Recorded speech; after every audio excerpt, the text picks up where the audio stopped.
so far we have 150 miles down, cruising, like falling, 75 to 85. Coolant temps look good. Trans temps starting to get up there a little bit, and we do have some luck this morning. It's not super hot in Colorado. Once we hit Kansas, it's going to get up to about 99 today, but that's better than 101 or whatever it was a couple days ago. Marcus is back there out completely. Me and Mike are sitting here chilling, planning out his builds, his 4G swap 3000 GT, and maybe another little rear-wheel drive deal that'll be unique. And talking about getting to the track, getting his friends to the track, they're all interested. I remember my first time doing it, and I was nervous as heck, and you just don't, even going to a new track is always a little nervous for me, because you don't know where the turnoff is, you don't know how to get to the staging lanes, you don't know where the ticket booth is, and if it's a big track, it can be a little overwhelming, so it's always good to have a little help, a little support. So I thought it would be fun if we could get him to the track. He just turned 16, and also some of his friends that are a little bit older and interested but just haven't done it. So we made it 300 trouble-free miles and 777 to go. The hot fuel issue returns. So made this rest stop, cooled it down. I'm gonna try just driving a little bit slower now that it's hot, keep the RPM and pump speed down. I don't know that it really helps though, because yeah, Travis has an electric pump on his car and he still had issues too. So with the small electric priming pump just to run the car. Both Travis and I have aluminum fuel cells under the car. Adam has a stock fuel tank, I think, and Nick has a plastic tank in the car. So we're thinking, the only thing that we're coming up with so far is that the aluminum cells are just picking up so much heat off the road. So the black asphalt, I mean, when it's 90 degrees out, that's just air temp in the shade. On the asphalt, that's much, much higher. So that's the only thing we can come up with. We see the fuel temps rise. Sometimes it's fine, sometimes it's not. So it's not totally determined. But we're gonna get back on the road here. I mean, we know what we need to do, just stop and cool it down every now and then. I'm gonna just slow the speeds down and see if that helps, because stopping every 20 miles definitely doesn't get us very far. Well, might be a long ride home, hopefully not, but fuel stuff is a little bit better. It's starting to cool down a hair, even though it feels still pretty hot to us. But this cylinder here, spark plug wire burned. I don't have a spare. So I'm gonna look for one. Until then, I just pulled the injector clip and ignition clip off. And then this one is really rich. I'm pretty sure that one's stuck a little bit, or stuck. It clicks, but I don't know, it shouldn't be that rich. It wasn't yesterday, and it was starting to act funny before spark plug burning. So ordering new injectors for sure, and new spark plug wires, and we'll use those as spares. That seems like a really smart idea. Should have done that before race week. In hindsight, obviously, it makes a lot of sense. So anybody planning on doing an endurance event like this, for sure, that's what you should do. Well, that trick worked, and we're back to cruising on 7 cylinders. Marcus is feeling pretty rough. It's pretty hot today in here, hot and humid.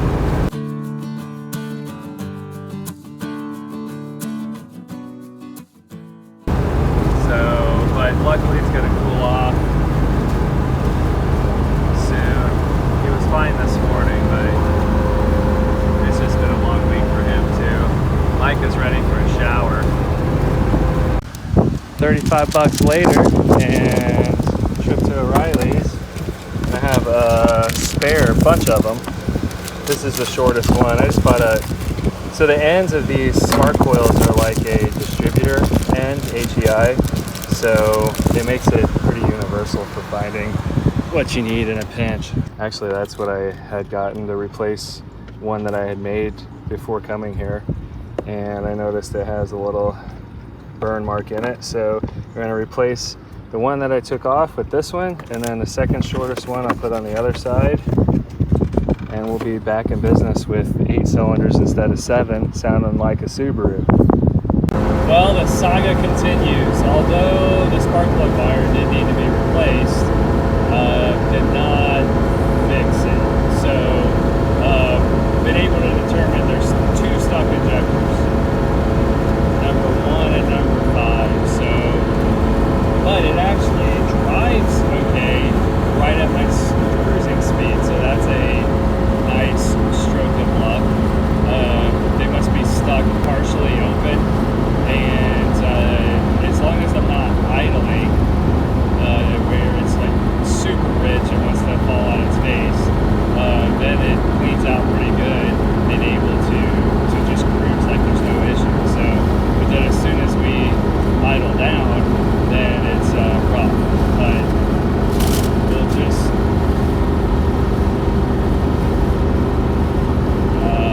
piece of paper, I think a receipt, just blew out the car right in front of a cop that was on the side of the road, like literally perfect timing to litter in front of a cop. But he has decided it wasn't worth it, apparently. that was funny. That's what we're gonna do, keep cruising, because we still have probably 650 miles. I wasted too much time trying to figure that out, and I'm not pulling the fuel rail just to put in another injector that's probably going to stick anyway, because I just think they're corroded and possibly pitted up from letting methanol sit in them, and it's just a lost cause. So, and then the used ones that I got, 3 were dead completely, just wouldn't move at all. So who knows how good a shape those other used ones are. So I'm just going to order a whole new set of injectors, send ones that I have out for cleaning as spares, and hopefully take care of these issues. We are learning to embrace the suck. The stuck injectors was getting too bad to really drive, so gonna pull them, change spark plugs, and continue on, pull and swap. There should be, if it's only 2, I mean there should be 2 good ones yet, or more. So we sprayed it off, cooled it down, got some food, and going to pull the rail and swap them out. So Dad broke something, or something's not working. Oh, it's always my fault, huh? Well, it's technically the heat and the car's fault. It was the injector. This one's stuck. We were driving for a while, just limping it, but it got too bad, so this one is suspicious, so I'm gonna check it. And this one's dead completely. Doesn't even move, click. That sucks. It does. Put it down, so it's a lot easier to work on now. Yeah, we're at the car wash. Don't know if Dad told you that or not. Well, FamilyMan Racing. But yeah, we're here. We went here to like 3 things: wash the car off, fix it, and eat our Taco Bell. Accurate. So now Dad's just trying to fix it. Man, look at you. You're getting in there with those shots. All right. So That's the fuel rail, Marcus. That sends fuel to the injectors. This one, I bet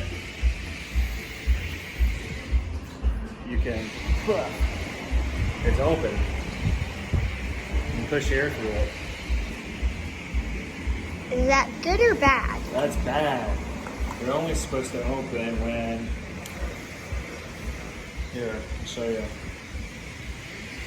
So I brought an extra clip to test, and then they're only supposed to open when you can put a 9-volt, and you should hear it click. It doesn't do anything. So this one's dead. But this one was good, so we'll swap the O-ring on it. And then this one is suspicious. So let's see. Don't be suspicious. I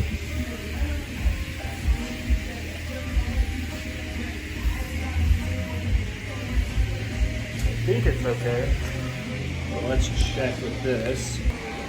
So if some of you guys out there want to test it, this is one way. Work. So this one's still good. We keep getting all these new subscribers and views. We're not going to be able to play this music in the background. YouTube's going to pay attention and not like us.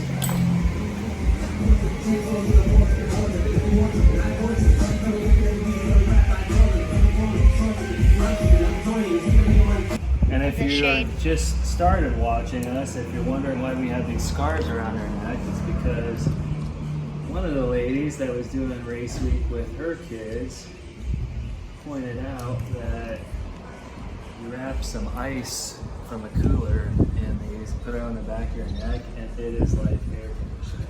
It feels so much better. And it doesn't really make you wet and soggy because it's not really that much water that evaporates before it soaks your shirt. Speaking of ice in these, I need more ice. Mine's all melted.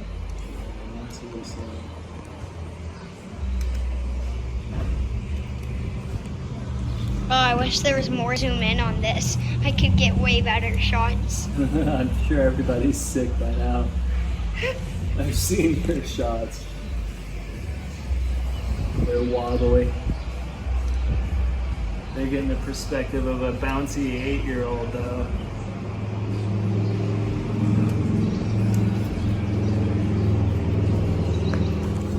I'm trying to keep my hands as still as they can be.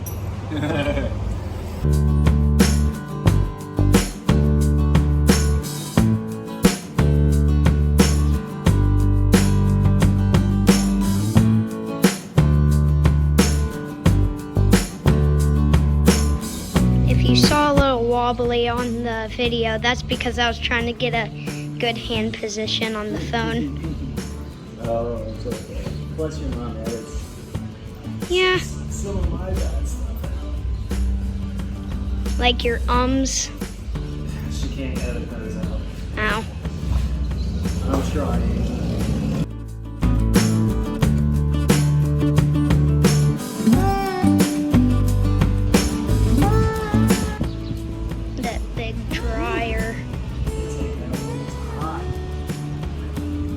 Yeah, just like that. I burned my elbow on that. About ready to go back to stock plastic. I think that's the water cooler or something where you put water in. Where at? That. Oh yeah, that's the coolant tank. That's what I thought. It's hot.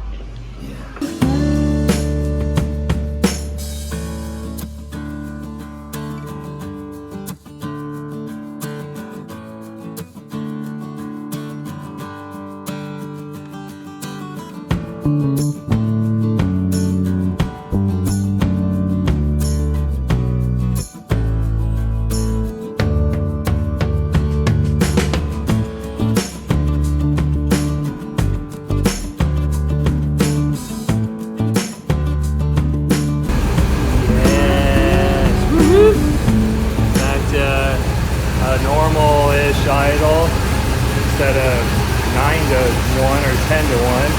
What do you think, Marcus? Success? Yeah, it's just burning off all of the water and soap we put on there. We do have the exhaust leak, and a little might have like the sustained 3,000 to 3,500 RPM choked up. So it needs to be replaced with stainless. Otherwise, hopefully we're back in business. Kind of my favorite part of a night with driving. It's about 9 o'clock.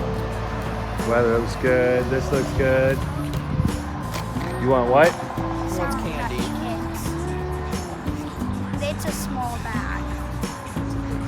It's a small bag. Why can't we get a little bag of chips or something? I already have this. Well, it's like What the heck? It's like bedtime, dude. That's what I said. That bird just... Little tour of Kansas City.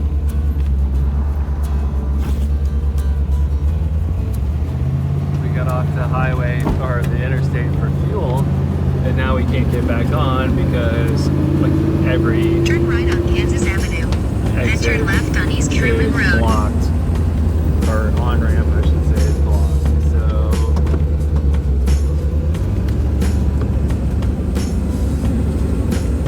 we're trying to make our way around. So far, Waze is doing a lot better than Turn left on East Truman other Road. apps.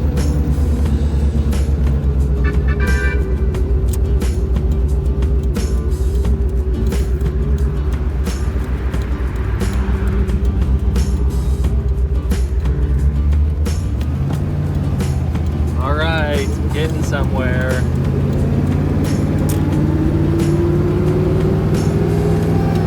In a quarter of a mile.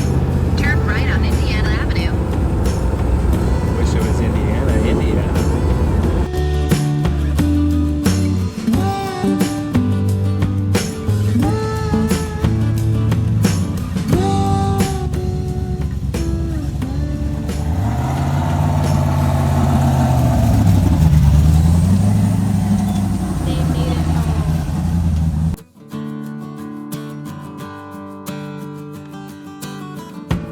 What, Papa?